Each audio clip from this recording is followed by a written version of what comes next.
Aleluia! Glórias sejam dadas a Jesus.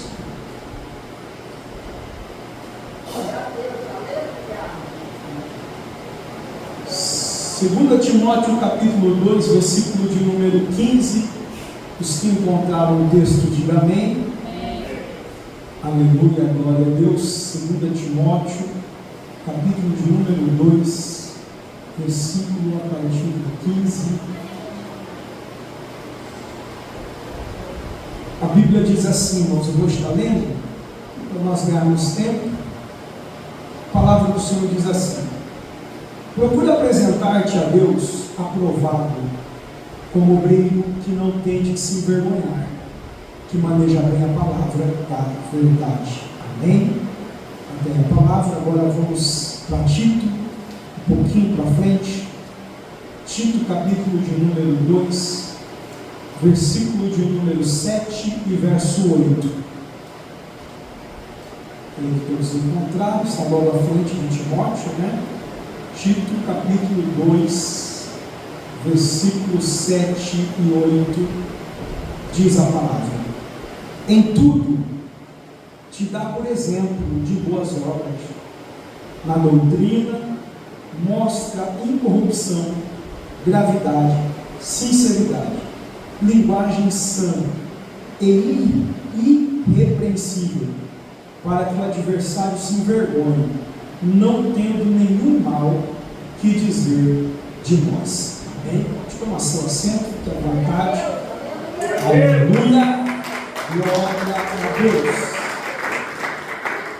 Amada igreja, amada noiva do Cordeiro de Deus, estamos no culto de quarta-feira. Esse culto a gente está trazendo um seminário sobre escola de profetas. Já expliquei aqui nas quartas passadas que a escola de profetas foi inaugurada por Samuel, cuidada por Elias, deu crescimento sobre o ministério de Eliseu.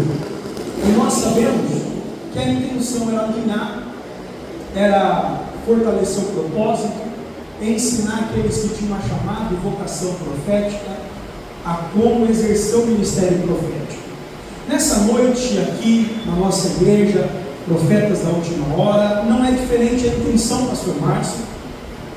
A intenção é exatamente alinhar a visão, procurar ajudar, procurar dar um propósito, né, a esse chamado de pregar, de evangelizar, de fazer a obra missionária, de fazer a obra de Deus. E estamos falando principalmente na área de pregações. Até o Senhor me deu um tema, coloquei até um cartaz que divulguei. O tema é pregação com credibilidade versus pregação sem credibilidade. Diga comigo: pregação com credibilidade versus pregação sem credibilidade. Irmãos, todos nós estamos sujeitos a errar e a falhar. Todos nós estamos sujeitos a cometer erros, uma vez que somos seres humanos, limitados a espaço, tempo e circunstâncias. E às vezes a gente pode falhar em muitos requisitos, às vezes pregamos, falamos, às vezes a gente pode... Eu mesmo já falei algumas coisas em pregações que depois eu me retratei, porque eu errei no conhecimento de algumas coisas. Isso é natural. O que cabe a nós é reconhecer os nossos erros e procurar corrigi-los. Até existe um provérbio que diz que a gente aprende com os nossos erros. Mas melhor do que aprender com os nossos erros, é aprender com os erros dos outros. Observando, aprendendo e dizendo: não vou cometer esses mesmos erros. Sermos observadores, para que não cometamos esse erro. A responsabilidade de pregar o Evangelho, de anunciar a mensagem do Evangelho, ela é muito grande. Por isso a gente tem que buscar, mesmo nas nossas limitações, nós temos que buscar a excelência, buscar cada dia em oração, buscar em Deus, se capacitando através da leitura, através do conhecimento, para a gente apresentar a Deus o nosso melhor. E é pensando nisso, nessa ajuda, né, em algumas orientações e conselhos que a gente possa passar para aqueles que estão começando, pensando em começar, orando a Deus para começar, que me venha esse tema sobre a pregação com credibilidade e a pregação sem credibilidade. Eu gostaria de apresentar aqui para os irmãos um texto bíblico que está em 1 Coríntios, no capítulo 12, no verso de número 28, do 28 ao 31, eu vou estar lendo aqui para os irmãos, para ganhar tempo. 1 Coríntios, capítulo de número 12, verso 28, quando Paulo fala dos dons, quando Paulo fala dos ministérios, né? A Bíblia vai dizer assim, ó, 1 Coríntios 12, verso de número 28, diz assim: e a uns pôs Deus na igreja, primeiramente apóstolos, e em segundo lugar profetas, em terceiro doutores, depois milagres, depois dons de curar, socorros, governos, variedades de línguas. Porventura são todos apóstolos? São todos profetas? São todos doutores? São todos operadores de milagres? Em todos o dom, tem todos o dom de curar? Falam todos diversas línguas? Interpretam todos? Portanto, procurai com zelo os melhores dons, e eu vos mostrarei um caminho ainda mais excelente. Então, a gente vê, irmãos, que dentro da igreja existem diversos chamados: apóstolos, profetas, operadores de milagres, né, que têm os dons de curar, variedades de línguas e interpretação de línguas. E o próprio Paulo fala assim: todos têm os mesmos dons, os mesmos chamados? E não, varia muito. Deus dá a cada um segundo aquilo que propôs o Espírito Santo e segundo aquilo que é necessário, né? Mas a Bíblia fala algo interessante no verso 31: portanto, procurai com zelo os melhores dons. É aquilo que ministra o teu coração, porque às vezes a gente vê os dons, aquilo enche o nosso coração, a gente tem algo que a gente gosta de fazer para Deus, tem uma vocação. Então procurai com zelo os melhores dons, e eu vos mostrarei um caminho ainda mais excelente. Quer dizer, o zelo e a busca, pastor Márcio, leva a gente à excelência, leva a gente sempre a fazer o nosso melhor para Deus. Então é pensando nesses versículos, nesse contexto bíblico, que eu trago esse tema: pregação com credibilidade versus pregação sem credibilidade. Então eu vou falar primeiro aqui, vou pincelar algumas coisas sobre pregação sem credibilidade. O que é uma pregação sem credibilidade? É uma pregação que quando alguém vem e prega, o público, as pessoas que ouvem, às vezes vão ficar assim, né? Não dá crédito naquela pregação. Por que não dá crédito? Então eu vou começar aqui como primeiro tópico: o pregador é incoerente. Diga assim comigo: o pregador é incoerente. A nossa pregação, irmãos, ela precisa ter coerência. Romanos capítulo 2, verso 21 diz assim: tu, pois, que ensinas a outro, não te ensinas a ti mesmo? Vou ler novamente: tu, pois, que ensinas a outro, não te ensinas a ti mesmo? Então a nossa pregação, irmão, ela não pode ser uma pregação incoerente. O pregador não pode ser incoerente. Às vezes o pregador, ele prega uma coisa, mas ele vive outra. Ele ensina muito bem, mas ele não pratica aquilo que ele ensina. E isso torna com que essa pessoa se torne um pregador incoerente. Às vezes no altar, essa pessoa ela ensina que se preocupa com o próximo, não é assim? Eu me preocupo com o próximo, você deve se preocupar com o próximo, ele tem uma influência. Ele prega que se preocupa com o próximo, mas ele vive compartilhando os links do tigrinho. Quem está entendendo? Diga amém. Vai lá, aí alguém entra lá, joga, perde dinheiro, vicia, perde as coisas, o pregador está lá compartilhando aquilo. É coerente com aquilo que ele está pregando, sim ou não? Não é coerente. Às vezes ele prega que ele tem que amar seus filhos, mas ele espanta seus filhos. Quem está entendendo? Diga amém. Às vezes ele prega santidade, mas se você encontrar ele na rua, você não vai ver santidade nele pela forma que ele se descorre e pelo modo que ele se veste. Aí então o que acontece? Quando ele chega no púlpito, as pessoas vão ouvir pregar, as pessoas vão encontrar coerência naquilo que ele está pregando? Quem está entendendo? Vai encontrar, sim ou não? Não. Por quê? Porque ele prega uma coisa, mas ele vive outra. Eu me preocupo com o próximo. Eu amo o próximo, eu quero bem no próximo, mas está lá compartilhando coisas que estão prejudicando o próximo. Então, é incoerente. Essa pessoa não tem coerência na sua pregação. Ela prega santificação, ele prega a santificação, o homem, a mulher, né? Um exemplo de um pregador, uma pregadora, mas ele não está vivendo em santidade. Um exemplo bíblico disso é Jonas. O livro do profeta Jonas, no capítulo 1, vai mostrar que Jonas ele era um profeta de Deus. É um exemplo bem prático, porque todo mundo conhece a história de Jonas. Então fica muito fácil você entender esse exemplo. A Bíblia fala que Jonas era profeta. Jonas foi chamado por Deus. E Deus falou assim, ó, vai à cidade de Nínive, prega contra ela. Prega que o pecado dela chegou às minhas narinas, o mau cheiro chegou a mim, e que eu vou subjugar essa cidade. Porém a Bíblia fala que Jonas fugiu de Nínive para a cidade de... Quem se lembra da cidade? Tarsis. Ele vai para a cidade de Tarsis. E quando ele chega, ele está indo no caminho, né? A Bíblia fala que é uma tempestade no navio, ele está indo para Tarsis, e que aquela tempestade acontece, todo mundo entra numa conclusão, pastor Márcio.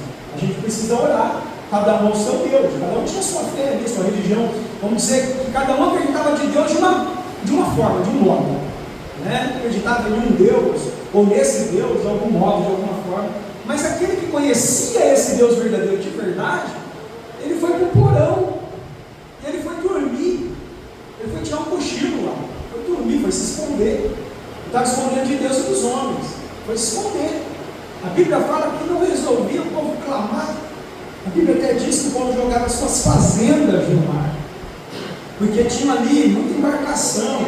Tarsis era uma cidade que era de muitas vendas, de muitas compras, né? Então eles estavam levando embarcações e importações para lá, e eles jogavam aquilo no mar, jogavam aquilo fora, e Jonas estava lá dormindo, até que o capitão do navio desce lá no porão do navio e encontra Jonas dormindo. E a Bíblia fala que ele então diz assim: homem, que fazes dormente? Clama ao teu Deus. Está lá em Jonas capítulo 1, verso 6. Que fazes aqui dormindo? Levanta-te e invoca o teu Deus. Olha que situação alarmante que chega uma pessoa que ela não é coerente com aquilo que ela exerce, com aquilo que ela faz, né? O povo está clamando, os ímpios estão orando, e o profeta de Deus está dormindo no porão do navio. E vai chegar um ponto tão extremo, que vai acontecer aquilo que acontece nos nossos dias, muitas das vezes. O ímpio vai corrigir o crente. Quem está entendendo? Às vezes o ímpio vai corrigir o crente. Você já viu isso acontecer? O crente chega, ele faz algumas coisas que é incoerente, não é coerente com aquilo que ele vive, com aquilo que ele prega, com aquilo que ele canta, com aquilo que ele anuncia, não tem coerência, e o ímpio vai dizer para o crente: oh, mas você não é crente? Aí o crente vai dizer assim: é o diabo. Não é o diabo. É o diabo me acusando. Olha que o diabo me acusando. Não é o diabo, não, é Deus usando a boca do ímpio para mostrar para esse crente que ele não está andando coerente com aquilo que ele prega, com aquilo que ele vive. Eu digo de novo, eu disse na introdução, todos nós estamos, né, abertos a errar. Todos nós podemos errar porque somos seres humanos. O errar é humano, mas o permanecer, o insistir no erro já não é humano. O insistir no erro é maligno. Então nós precisamos nos corrigir. Então ali o capitão vai dizer: mas você não... Aí, que Deus você serve? Que povo que é o teu? Jonas vai dizer: ó, o meu Deus é o Deus que fez o céu, o mar e a terra seca. Ele é o Deus dos deuses, ele é o verdadeiro. Aí o capitão vai: o que você está fazendo aqui se esse é o teu Deus? Então Jonas vai declarar o motivo, o que estava acontecendo, até que jogam ele no mar. Todos conhecem a história, para ele voltar e ficar alinhado com o propósito.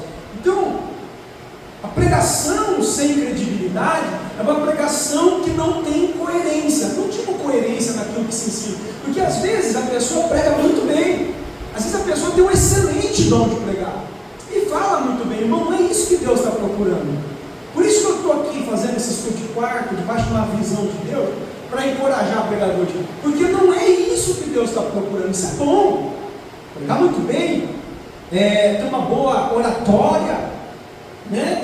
Tem uma forma de se expressar que todos compreendem, que todos entendem, uma boa dicção. Isso é excelente, isso é bom, mas não, isso não preocupa Deus. procurando? Deus está procurando alguém que prega aquilo que vive. Alguém que tem coerência na sua pregação e que está vivendo aquilo que essa pessoa prega. Então, pregadores, não é tão importante você ter tanta sabedoria em palavras, porque não é pela multidão de falar que seremos ouvidos, mas tanto quanto você viver. Você prega e você vive. Eu prego santidade, eu preciso viver santidade. Eu prego amor, eu preciso viver amor. Quem está me entendendo, diga glória a Deus. Então os pregadores precisam se preocupar em ter coerência da pregação e com a sua vida. Segundo tópico, irmãos, sobre a pregação sem credibilidade. O pregador é rotulado como falador. Diga assim comigo, o pregador é rotulado como falador. Eu digo de novo, todos nós estamos sujeitos a errar, mas eu vou aplicar algumas coisas que corta para cá e corta para cá, corta para lá e corta para cá, que eu também preciso cada dia mais aprender a viver isso daqui que eu vou dizer. Primeira coisa, a ideia aqui não é quem fala muito, mas é quem perde a credibilidade por falar de forma exagerada, histórias exageradas, testemunhos difíceis de acreditar, relatos forçados e até mesmo falta de base bíblica. Não, a gente tem a Bíblia, a gente tem que pregar a Bíblia. Você vai ficar fugindo muito da Bíblia, irmãos, vai fugir do propósito. Então a gente às vezes vai ver pessoas que têm um hábito de sempre que prega, dar um testemunho forçado, sabe? Testemunho que muitas das vezes você ouve, mas a própria pessoa que está contando, ela não acredita naquilo que ela está falando. Quem está entendendo, diga bem? Tem pessoas que pegam um vício, irmão, de dar testemunho, sabe, irmão Tiago? Tem pessoas que pegam um vício, ela contou um testemunho, foi uma bênção, aí no outro dia ela conta, foi uma bênção, a igreja, sabe? Aí ela chega no culto pensando, o que eu vou falar hoje? Hoje eu não tenho testemunho. Aí o que a pessoa? Isso acontece, irmão. A pessoa inventa um testemunho lá para poder levantar a igreja. E não precisa disso, irmão. A gente tem a Bíblia. O foco da pregação é a Bíblia Sagrada. Sabe o que eu me lembro aqui, pastor Márcio, falando disso? Eu me lembro do dia que o eunuco, servo da rainha, né, dos Etiópios, de Candace, e ele vai lendo o livro do profeta Isaías, eu acho que é o capítulo 53, quem deu crédito à nossa pregação. Aí Filipe apaira o carro por revelação de Deus, e Filipe pergunta, você entende o que você está lendo aí? Aí ele fala assim, como eu vou entender se alguém não me explicar? Aí ele convidou Filipe subiu no carro com ele, na carruagem, e ele foi explicando. Aí o eunuco, o servo da rainha dos Etiópios, ele perguntou assim, de quem fala este? Fala de si? Fala de outro? Ou de quem fala? Aí Filipe vai dizer, a partir daí o texto diz, eu acho que está em Atos, capítulo de número 7, se não me falha a memória, não estava nem no esboço, isso me veio agora. Ele disse assim, ó, a partir daí o texto diz, começou a anunciar Jesus. Veja que a pergunta dele é, de quem fala este? Fala de outro? Fala de si? Aí Filipe disse, está falando, Isaías aqui não está falando de si, Isaías aqui está falando de Jesus. Então o foco da mensagem é essa, esse é o eixo da mensagem. A mensagem não tem que falar de mim, a mensagem não tem que falar de outro, a mensagem tem que falar de Jesus. É claro que se eu contar testemunhos da minha história, da minha vida, vai edificar coisas que eu vivi, experiências que eu vivi com Deus, mas muito mais vai edificar se eu falar de Jesus. Edifica um pouco falar de mim, edifica muito mais falar de Jesus. Quem está entendendo, diga glória a Deus. Seu testemunho edifica, mas falar de Jesus edifica muito mais. Base bíblica, Provérbios 12, 22, a Bíblia fala assim, os lábios mentirosos são abomináveis ao Senhor, mas os que agem fielmente são o seu deleite. Mateus no capítulo 6, no versículo 7, diz assim, ó, e orando, não useis de vãs repetições, como os gentios, que pensam que por muito falarem, serão ouvidos. Não é de muito falar que seremos ouvidos. 3 conselhos rápidos sobre isso. Rapidinho, 3 conselhos sobre esse tópico, pregador, a pregação sem credibilidade, E o tópico que nós falamos aqui, o pregador é rotulado como falador. Para a gente não cair nessa, eu trouxe 3 conselhos rápidos. Primeiro, saber o momento de parar. Diga para a pessoa que está do teu lado, você vai pregar? Conta para ela, diz assim, é importante saber o momento de parar. Meu Deus do céu, às vezes eu caio nessa daqui, né, irmão? Às vezes eu caio nessa daqui, mas é preciso saber o momento de parar, pastor. Por quê? Porque às vezes é melhor você parar no ápice, quando as pessoas estão dizendo assim, quero mais, continua, do que a gente parar quando as pessoas já falaram, meu Deus, não aguento mais. Quem está entendendo de amém? Então, às vezes é melhor parar no momento do ápice, né? Que bênção! Parou, encerrou, glória a Deus, fechou com chave de ouro. Quem está entendendo de amém?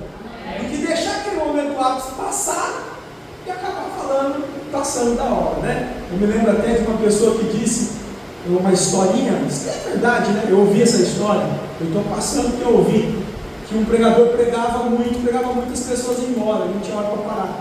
Aí alguém disse, pastor, precisa melhorar isso daí. Aí disseram assim para ele, ó, faz o seguinte, bota uma bala na boca, quando a bala estiver acabando, você para. Quando acabar a bala, acabou a bala, você para. Aí ele falou, beleza, deixou a bala aqui no bolso, pastor Hermes, e foi pregar. Quando ele foi pregar, pegou, colocou a bala na boca e pregou, o povo foi embora, ele estava pregando. Aí quando ele terminou, que já estava cansado, a esposa dele perguntou, mas aí a bala? A bala está aqui ainda inteira. Ele foi tirar um botão, ele pegou um botão dentro do bolso, acabou dando errado a ideia. Quem está entendendo, diga amém. O outro pregador disse assim, eu não entendo porque que eu prego todo mundo dorme.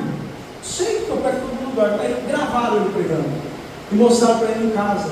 Aí depois perguntaram para ele, aí pastor, assistiu o vídeo, por que o povo dorme? O que acontece? Eu não sei, uns 10 minutos já dormi também.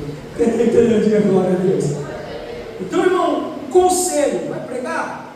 Irmão, se você pregar 10 minutos, 15 minutos, uma palavra coerente, bem, irmãos, até aqui que Deus falou, não precisa forçar. Quem concorda, diga amém.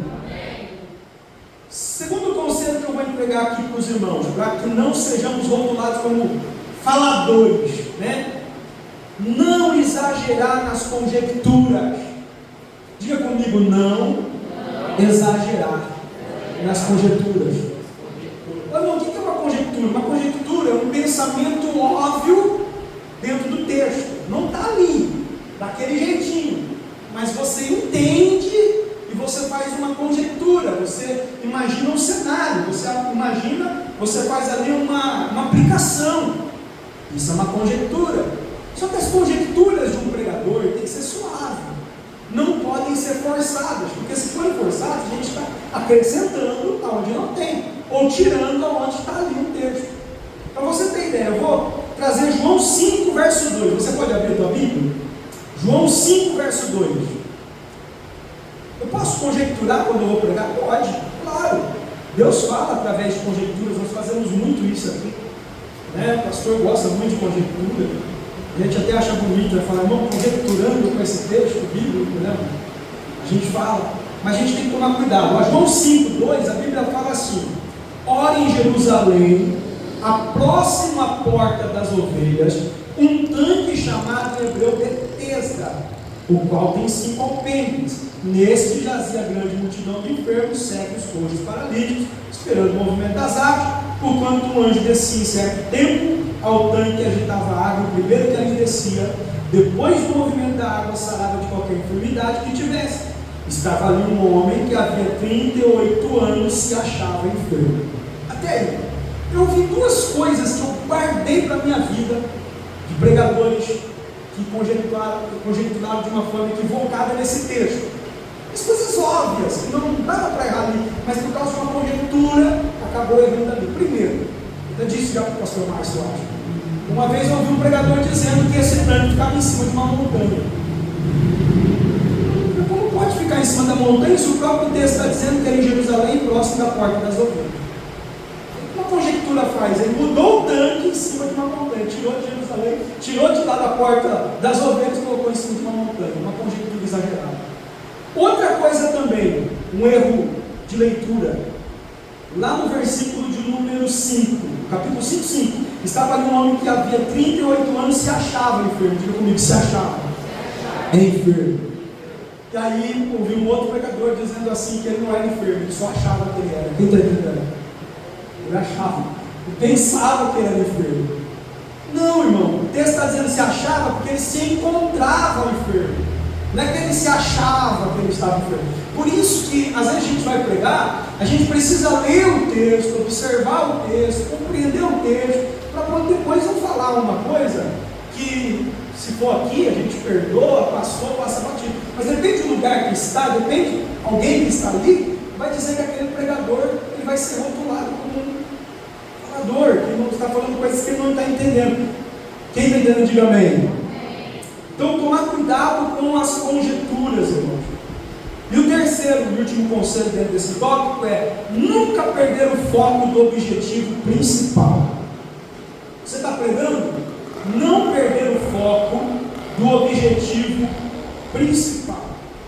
Veja que uma mensagem às vezes vai ter um tema, vai estar subordinada a um tema. Então, às vezes você sai um pouco, caminha em uma outra história, mas sempre voltar para o eixo daquela mensagem.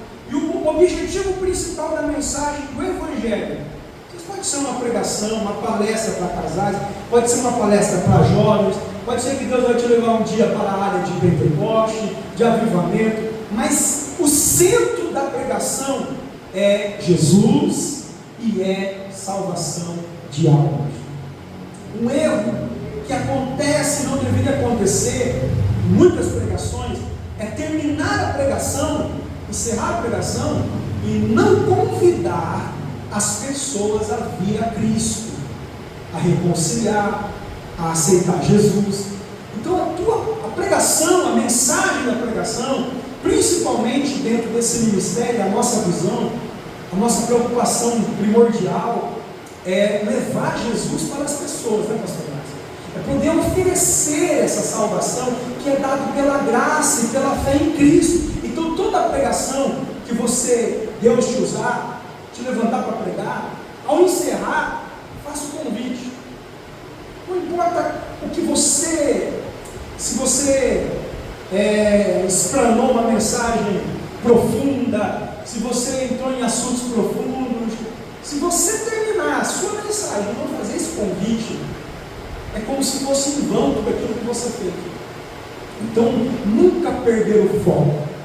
Nunca perder o foco. Uma coisa que eu vi que me enojava, muitas das vezes eu vi, era a pessoa fazer o culto inteiro. Fazer o culto inteiro e às vezes até chorar para pedir oferta. Já vi isso.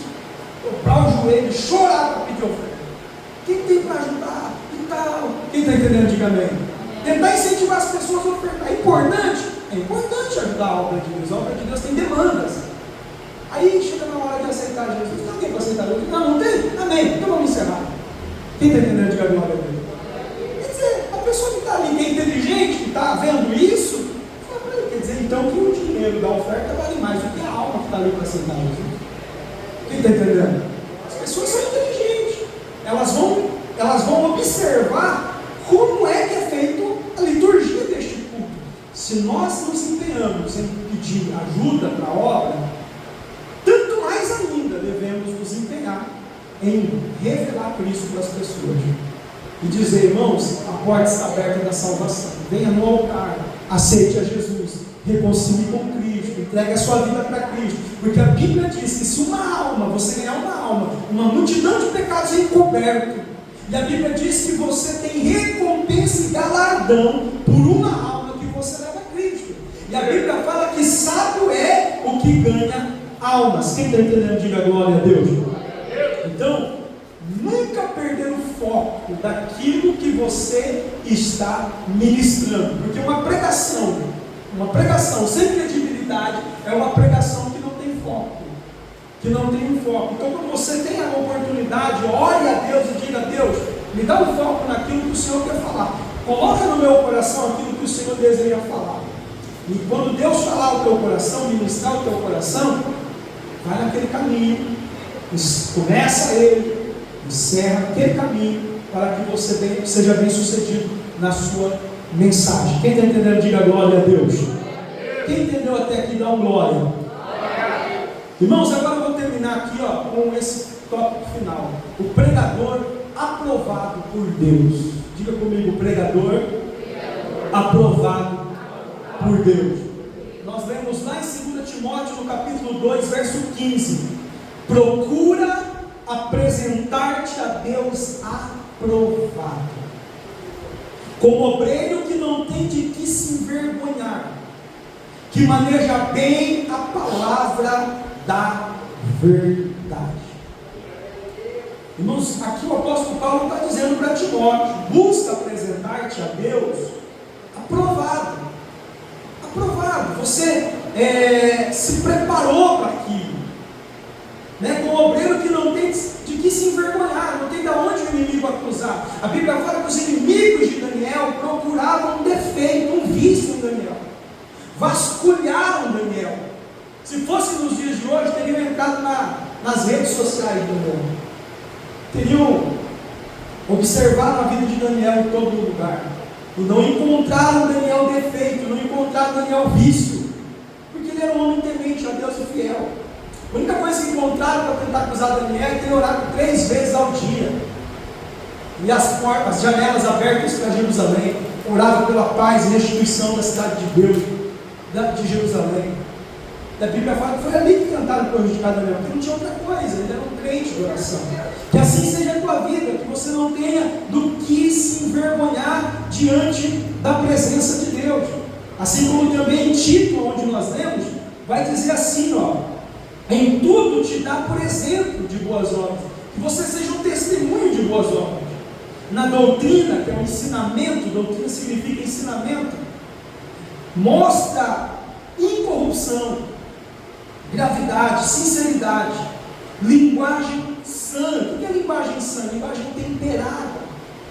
Se você é um pregador, a tua língua precisa ser ungida por Deus. Linguagem sã, não só na sua dicção, na sua forma de falar, né? Mas também na vigilância com a sua língua. Irrepreensível, para que o adversário se envergonhe. Quando alguém se levantar em calúnia contra você, ele venha ser envergonhado, porque não tem do que falar, não tem do que te apontar, né? Não tendo nenhum mal que dizer de nós. É assim que está aqui em Tito. Qual que é esse pregador aprovado? Esse pregador aprovado, ao invés de ele ser incoerente, ele vive o que prega. Ao invés de ser taxado como um falador, ele fala com a verdade, porque contra a verdade não existe argumento. Ele não inventa, mas ele respeita aquilo que está proposto no texto bíblico. Quem está entendendo, diga glória a Deus. Veja só, características do aprovado: tem vida com Deus, tem compromisso com a palavra, tem temor, tem responsabilidade. Então, qual que é a aplicação dessa mensagem? Alinhar a nossa vida com aquilo que pregamos, com aquilo que louvamos, com aquilo que fazemos, para que nós não possamos apenas ter, mas nós sejamos. Não é ter, é ser, é essência, é ser um pregador coerente, andar na presença de Deus. Que o Espírito Santo ele possa te dar essa visão, essa sabedoria, para que você venha viver aquilo que você prega, para que você venha estar coerente com aquilo que você prega, porque a tua vida é uma pregação. Antes de você estar no púlpito, a tua vida é uma pregação. Às vezes você pensa: eu não sou pregador, você é. Eu não sou pregador, você é. Porque a tua perseverança de fé, a tua insistência, o teu bom testemunho, faz de você anunciar o Evangelho onde você está. Quem está entendendo, diga glória a Deus. Essa é a palavra que Deus colocou no meu coração, e eu quero orar por você. O Espírito Santo continue ministrando aquilo que eu não posso falar com as minhas palavras, mas podemos dar glória a Jesus. Aleluia! Glória a Deus. Vamos fazer uma oração. Vamos pedir para Deus os dons do Espírito Santo. Vamos fazer uma oração pedindo a Deus os dons do Espírito Santo, o dom da palavra, o dom da palavra da sabedoria, o dom da palavra da ciência. Que Deus venha derramar talentos e dons no meio da igreja, que novos pregadores venham se levantar. Como ouvirão se não houver quem pregue? guiados. O Senhor está dizendo que tem almas a serem salvas. Mas como serão salvas se não houver quem pregue? Como pregarão se não tiver alguém que diz assim: eu estou te enviando? Então nessa noite a intenção é essa: você pode sim, com todas as suas limitações, debilidades, falhas humanas, né? Às vezes acanhado, às vezes, que nem Moisés disse, eu sou cinzuzo em palavras, pesado em palavras. Eu não falo bem, eu não me dou bem em falar no meio das pessoas. Ei, meu irmão, o Espírito Santo pode te capacitar, meu irmão. O Espírito Santo pode te dar autoridade, poder. Dos homens que eu vi pregar assim diante de mim, que marcou meu ministério, era uma pessoa que pregava de cabeça baixa, né? Que na oratória, no curso de oratória, se você fizer um curso de oratória, uma das coisas que eles vão ensinar, os rudimentos da oratória, dos pilares, vão dizer que você tem que falar olhando no olho, que você passa credibilidade quando você olha no olho daquilo que você está falando. Mas um dos pregadores que eu vivenciei, estou falando de pessoas que estão na mídia, não, mas que eu vivenciei, ele pregava de cabeça baixa, de tão acanhado que era. Mas ele pregava, irmão, com o poder de Deus. Com o poder de Deus. Você pensava e ele falava aquilo, na divina revelação. Porque a gente pode dar cursos, pode falar, pode ensinar, pode dar ideias, mas quem dá o poder de Deus, quem dá a unção, é o Espírito Santo através do dom de Deus. Então eu quero orar e quero que você ore. Deus, me capacita, me dá os teus dons. Abre a tua mão em forma de receber, vamos orar. Espírito Santo de Deus, nós oramos que o Senhor capacite homens e mulheres para fazerem a obra. Senhor Deus, no meio dos jovens, no meio, Senhor, dos irmãos e das irmãs, Senhor, o Senhor venha capacitá-los para que eles sejam pregadores, para que o Senhor levante novos pregadores, novas pregadoras, pastores e pastores, presbíteros, diáconos, missionários, evangelistas, pessoas que vão ser usadas, Senhor, ó Pai, na área da pregação, na área da evangelização. Mas para isso, nós precisamos de poder de Deus. Para isso, nós precisamos de poder de Deus. Precisamos de graça e virtude que vem do céu. Alinha a nossa vida com a santidade. Alinha a nossa vida com a convicção da fé, com a certeza, com a fé, com a esperança e também com a vida de temor e de obediência à palavra, para que possamos ter coerência naquilo que ministramos, para que possamos ser uma bênção naquilo que ministramos e tenhamos a disposição, Senhor, de anunciar o Teu Evangelho com amor e com temor e ousadia. Eu peço em nome de Jesus Cristo. Fecha a tua mão, receba essa palavra e diga: eu tomo posse, em nome de Jesus. Diga: Senhor Jesus, me capacita como pregador da Tua palavra. Diga: Senhor Jesus, que eu venha viver em coerência com aquilo que a Tua palavra ela ensina. Diga: Senhor Jesus, me capacita e faz de mim segundo o Teu coração. Amém e amém.